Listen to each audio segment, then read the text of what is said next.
À plus de 70 ans, on n'est plus éligible. Loïc Le Floch-Prigent, bonjour. Bonjour.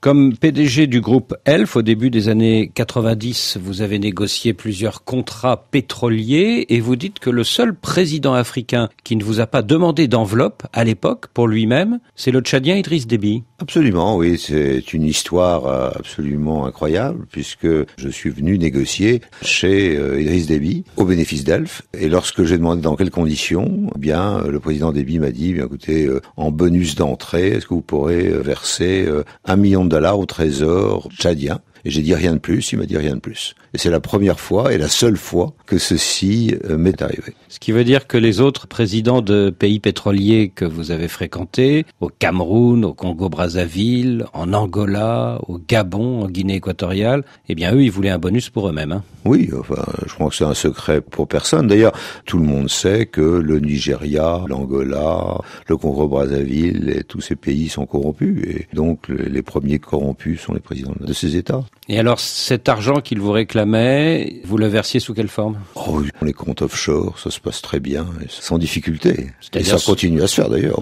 En fait, ce sont des virements bancaires. Quoi. Mais bien sûr. Alors, vous saluez donc ce geste d'honnêteté d'Idriss Déby, mais quelques pages plus loin, vous dites « Qui a fait de ce général jadis grand patriote et soucieux de bien faire un despote accroché au pouvoir au Tchad depuis 1990 ?» Oui, c'est dans le chapitre où je dis que sont mes amis devenus, c'est-à-dire que effectivement, j'ai rencontré beaucoup de chefs d'État qui avaient envie de bien faire, et puis avec les ans, avec les familles, avec les cireurs de godasses, ils sont devenus aussi corrompus que les autres. C'est terrible parce que beaucoup de gens parmi ceux-là, je les ai aimés en tant que chef d'État, j'ai compris qu'ils avaient envie de bien faire et c'est de pire en pire et la situation est de plus en plus explosive. Il y a un chef d'État africain que vous avez bien aimé lors de votre première rencontre avec lui, c'est dans un grand hôtel parisien dans les années 90, c'est le Congolais Denis Sassou Nguesso, mais vous dites que depuis l'accident de Mpila, cette fameuse explosion en mars 2012, il ne supporte plus la contradiction, y compris de votre part.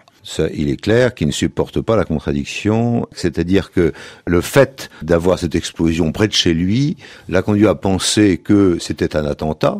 S'il y avait eu attentat, il y aurait peut-être eu attentat chez lui et non pas forcément à l'endroit où il y avait les réserves d'armes. Et parce qu'il se méfie de tout le monde et surtout des gens qui le contredisent. Je reconnais que je suis probablement un de ceux qui le contredisent le plus. Autre exemple de paranoïa, dites-vous, l'arrestation de nombreux opposants au Togo en 2013, après l'incendie des marchés de Lomé et de Kara. Oui, alors là, j'étais incarcéré à la gendarmerie nationale et ces incendies n'étaient manifestement pas occasionnés par l'opposition, on voit mal comment, et ça a conduit d'une part à arrestation de toute l'opposition et d'autre part à torture. Et les tortures, ils se cachaient même pas puisqu'ils torturaient dans les couloirs près de l'endroit où j'étais incarcéré. Dans les locaux de la gendarmerie de Lomé. Dans les locaux de la gendarmerie de Lomé. De la folie complète. Et donc je pense que ce délire est le propre de ces régimes dictatoriaux. Et donc cette paranoïa, je l'ai vécu très très mal, je dois le dire, lorsque j'étais au Togo et au quotidien.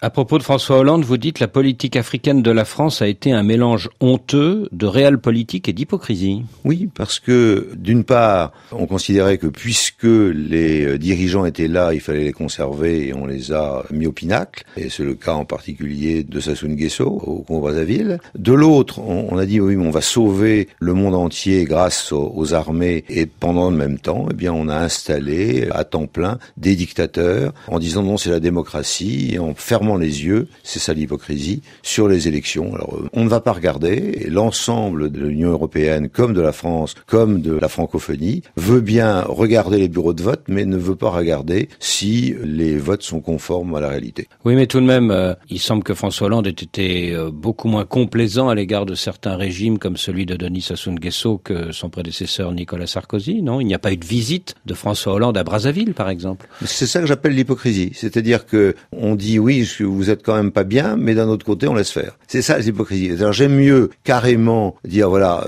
on le soutient ou on le soutient pas, mais cette espèce d'entre-deux, c'est de l'hypocrisie. Alors évidemment, vous avez aussi des pages très intéressantes sur le développement du continent africain, vous qui avez dirigé de grands groupes industriels, et vous dites nous savons que les énergies renouvelables, c'est-à-dire l'énergie éolienne, l'éolienne et l'énergie solaire sont intermittentes, il faudra donc que les pays africains aient tous recours aux énergies fossiles. C'est un plaidoyer pro-domo pour le pétrole et pour le gaz, parce que vous êtes un grand pétrolier? Non, je crois qu'il faut être réaliste. Alors, par exemple, dans les pays comme le Togo ou le Bénin, il y a déforestation pour faire le feu sur des petits métiers en argile, et où la femme a une longévité faible à cause de tout ce qu'elle respire sur ces petits feux de bois. Donc on a déforestation, aggravation de la santé. La seule manière de faire aujourd'hui, c'est la bouteille de gaz. Et donc il y a un marché du gaz butane, du gaz propane, qui va se développer et qui est sain pour la population. Loïc Le Floch-Prigent, merci. Lorsque la Constitution est violée,